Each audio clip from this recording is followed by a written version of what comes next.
Bueno, primero, muchísimas gracias por la invitación. Me encanta ver a tanta gente interesada en estos temas del periodismo que están totalmente cambiando la forma en que hacíamos periodismo antes. Y esta mesa tiene que ver con eso. ¿Podemos poner la presentación? Ok. Cuando hablamos cuando me piden que hable de este tema y veo las 3 Is de la conferencia: independencia, innovación, inspiración, lo que me vino a la cabeza es que las 3 tienen mucho que ver y son al final una sola. Los voy a llevar por un viaje un poco personal, profesional, de cómo llegué a cada una de esas cosas sin querer. Anoche, cuando estábamos durmiendo, o los que andaban de parranda, había muchas cosas pasando en el mundo, en nuestras comunidades, en nuestros barrios. En una cafetería a la vuelta se estaban fraguando muchas cosas que posteriormente llegan a una sala de redacción. Durante 30 años de periodismo investigativo, sobre todo trabajando buena parte de esos años en un país tan pequeño como Costa Rica, siempre llega alguien con un pedacito de eso que pasó meses atrás, días atrás. Y si trabajamos muy, muy, muy fuerte, a partir de esos datos podemos encontrar más información y probablemente una muy buena historia. Y eso les ha pasado a todos ustedes, imagino a todos en la mesa también. Lo que a mí la pregunta que siempre me mortificaba es cuando alguien te llega a entregar una información, por más que sea de interés público, es, bueno, primero, ¿cuál es el interés? Y segundo, me mortificaba saber las partes que hacen falta de ese universo que estoy investigando. ¿Podrían haber cambiado la historia?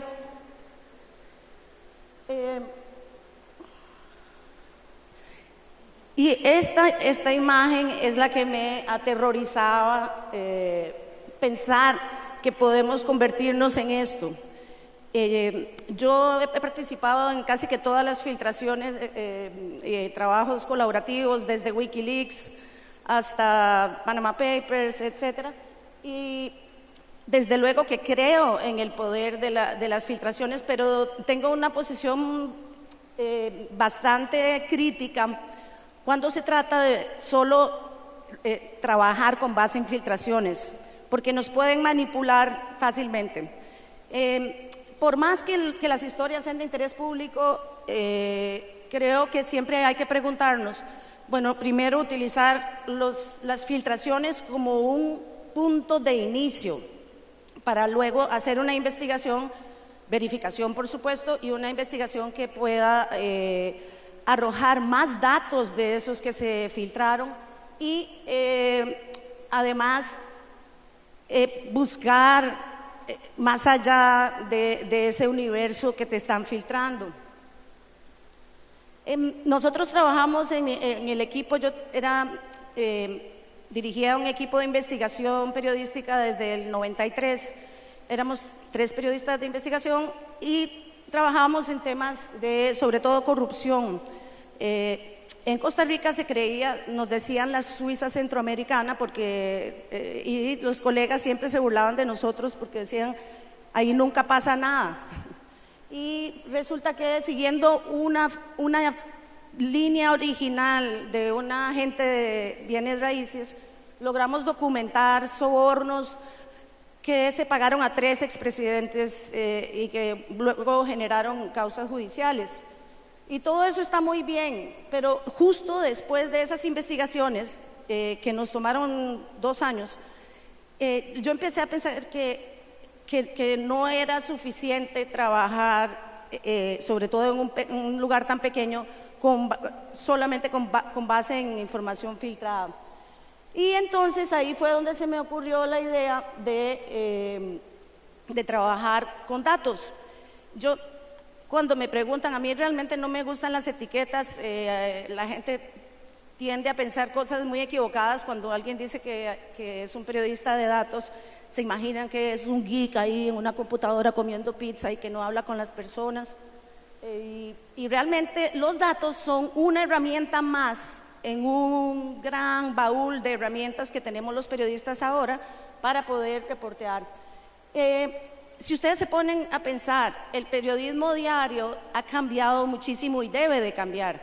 Yo no concibo, por ejemplo, una sala de redacción que esté cubriendo temas como, qué sé yo, inmediatos, que antes la gente se informaba por los medios tradicionales, como el cierre de una carretera.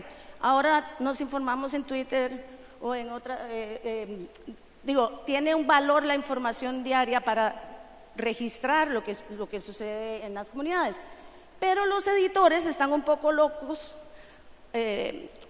ahora con todas las plataformas que tenemos que alimentar. Los periodistas salen de la redacción como Robocop, con una cámara por aquí, con todo tipo de grabadoras y cosas, porque tenemos ya no solo que hacer la nota del día, sino que avances para la web, para redes sociales, etcétera. Y bueno, todo eso está muy bien. Lo que pasa es que cuando se trabaja con datos como complemento del periodismo tradicional investigativo de siempre, se puede llegar a lugares que no se puede llegar de otra forma. Uno no puede entrevistar 28 millones de personas para un reportaje, pero podemos entrevistar 28 millones de registros en segundos. ¿Y para qué? Para informar el periodismo de calle. No reemplaza el periodismo de datos, el periodismo tradicional. Y entonces, por ahí del 2010, se nos ocurrió la idea 2009, de modificar la unidad investigativa y convertirla en una unidad investigativa que trabajaba con datos. Y trajimos científicos de datos y estadísticos y geógrafos, y creamos un equipo en el que trabajábamos todos juntos. Y esto fue lo que pasó. De hecho, después me di cuenta en una conferencia en Ucrania que fuimos de los primeros en el mundo en traer programadores a la sala de redacción. Y a los 15 días el primer programador me dijo: yo no puedo con este escándalo, es mucha la bulla, porque ellos vienen de una formación mucho más rígida y sobre todo silenciosa. Pero con el tiempo fuimos trabajando y empezamos a ver las historias de una forma diferente. Ya la unidad estaba montada cuando salió lo de Wikileaks. Entonces, ¿qué hicimos con los cables de Wikileaks? Además de publicar las historias relevantes, creamos una base de datos con todas las conversaciones entre todas las diferentes personas.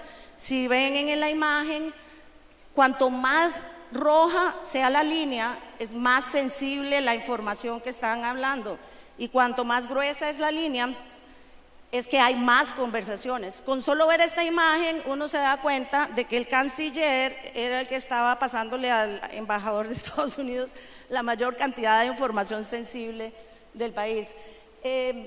Luego hicimos muchos reportajes. Esto es lo que yo llamo periodismo profiláctico, porque nosotros los periodistas de investigación siempre llegamos tarde a la fiesta, o sea, hacemos periodismo forense, básicamente. Llegamos cuando está el muerto y las moscas, y tratamos de reconstruir qué fue lo que pasó. Hay un momento muy especial en todas las democracias y son las elecciones. Y pensamos, bueno, nadie sabe por quién vota. La verdad es que nadie sabe por quién vota, ni en Estados Unidos. Y creamos una base de datos con todos los candidatos a Congreso, presidencia, vicepresidencia, etcétera. Y a la vez, esto es como una receta más o menos, mezclamos, cruzamos esa base de datos con sentencias criminales, deudas y otra base de datos de funcionarios que tenían prohibido ocupar cargos públicos porque habían cometido alguna irregularidad en el pasado. Encontramos que había 27 que no podían ocupar cargos públicos y aún así estaban concursando en las elecciones, y también como 7 angelitos que tenían hasta 10 condenas por secuestro extorsivo y todo tipo de crímenes. Y bueno, después el viaje nos fue llevando a lugares todavía más profundos que tienen que ver con investigación y con datos. Y en 2013 ICIJ no tenía ni siquiera nadie que hiciera la página web, era contratada externamente. Y reciben el primer leak que se llama Offshore Leaks. Yo estaba aquí en Brasil, en Río, por cierto, cuando me llamaron de ICIJ porque no sabían cómo procesar el disco duro. Y ahí, bueno, esto nos llevó a un viaje, diseñar la plataforma y a pensar cómo trabajar los datos para que pudieran ser accesibles. Ya más recientemente, ahora dirijo la maestría de datos en la Universidad de Columbia en Nueva York, y hace 6 años cuando empecé allá, lo primero que le dije al dean fue: vea, me parece muy bien todo esto, pero yo no puedo dejar de hacer periodismo. Entonces, la suerte es que nos han apoyado en muchas iniciativas y ahora tenemos esta especie de laboratorio de investigación transfronteriza. Entonces, por ejemplo, trabajamos con los estudiantes cuando se gradúan, los contratamos y trabajamos en un proyecto internacional todos los años. Este proyecto hicimos una base de datos desde cero, con más de 125 variables de todos los proyectos de Donald Trump en el mundo. Y encontramos muchísimos patrones de cómo opera. Primero, que sus socios son casi que todos maleantes y además patrones de negocio bastante cuestionables trabajando conjuntamente con políticos en varios países del mundo. Bueno, este fue otro producto de la misma colaboración que publicamos en el New Yorker. Y finalmente quiero hablar en este viaje, uno de los sueños más grandes que había tenido desde hacía tiempo era la creación de un centro latinoamericano de periodismo de investigación que dirige la doctora María Teresa Ronderos, que ustedes la escucharon esta mañana. Hace como 2 meses publicamos una colaboración con la cual nació CLIP, en la que investigamos la influencia de los grupos evangélicos en Estados Unidos y en otros países. Trabajamos con Natalia y su equipo en Pública y con 16 otros parceros en América Latina. Muchísimas gracias.